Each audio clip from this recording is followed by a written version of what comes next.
L'idée, c'est qu'en fait, ça soit une synergie générale avec la vision de la fête de tout le monde.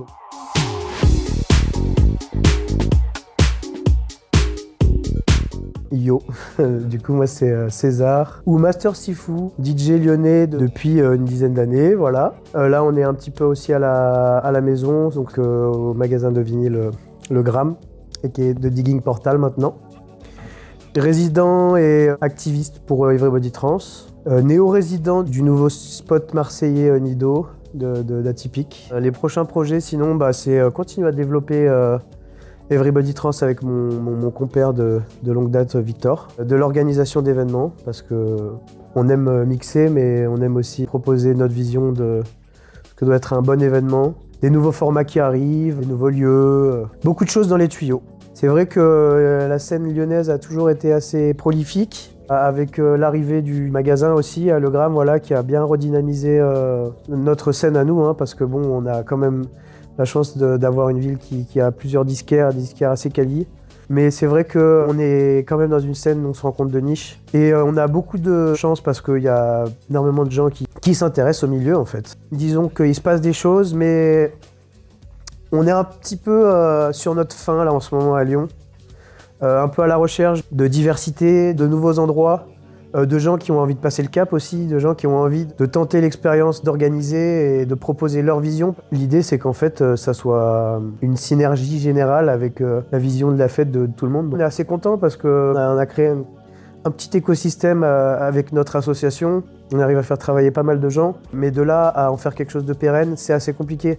On a toujours envie de donner pour ça parce qu'on pense que c'est quelque chose qui est important pour beaucoup de gens. Ces espaces de lâcher prise, c'est important de ne pas perdre espoir. Je suis quelqu'un qui est quand même assez en interne avec Évasion.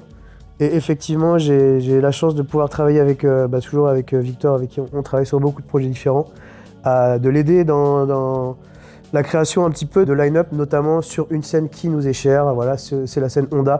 On sait qu'on n'est pas la scène la plus bankable. Par contre, on est sûr de ce qu'on propose et on est sûr de l'expérience qu'on va proposer aux festivaliers. On va allier nos locaux qui sont vraiment productifs et pas forcément ici pour de la fame ou de l'intérêt, on va dire, personnel. Je pense notamment à une personne que ça fait très longtemps qu'on a envie de la voir. C'est Aladdin, un Lyonnais pur souche, producteur hors pair, et c'est la première fois qu'il vient jouer pour Évasion. Ça fait des années qu'on se dit ça va venir, et là en fait ça nous a paru évident de le mettre vraiment sur la plage, et on a hâte qu'il nous mette une vraie leçon de house, parce que c'est pour moi à l'heure actuelle à Lyon, un des patrons, il n'y a aucun doute là-dessus. Et du coup, cette année, c'est vrai que l'expérience évolue un petit peu et on a la chance d'avoir l'arrivée du camping qui s'appelle donc le Stella Camp. Expérience qui sera non pas seulement un endroit où vous pourrez planter vos tentes, mais bel et bien un endroit où l'artistique aura toute sa place, avec donc un espace aménagé et une musique d'ambiance sélectionnée vraiment aux petits soins. Gros souvenir que j'ai eu là, l'anniversaire de mon acolyte de toujours, la Jason. C'était assez une belle communion. Je vous avoue que je suis assez content parce que cette année on fait quelque chose d'inédit. C'est que je vais partager la scène avec mes très bons amis de Limbago. Un B2B2B, je pense assez exclusif. J'ai hâte de voir ce qu'on se réserve entre nous et ce que vous en penserez. J'ai envie de vous dire, on se croise à Évasion, messieurs, dames. Faites attention à ne pas tomber malade d'ici là.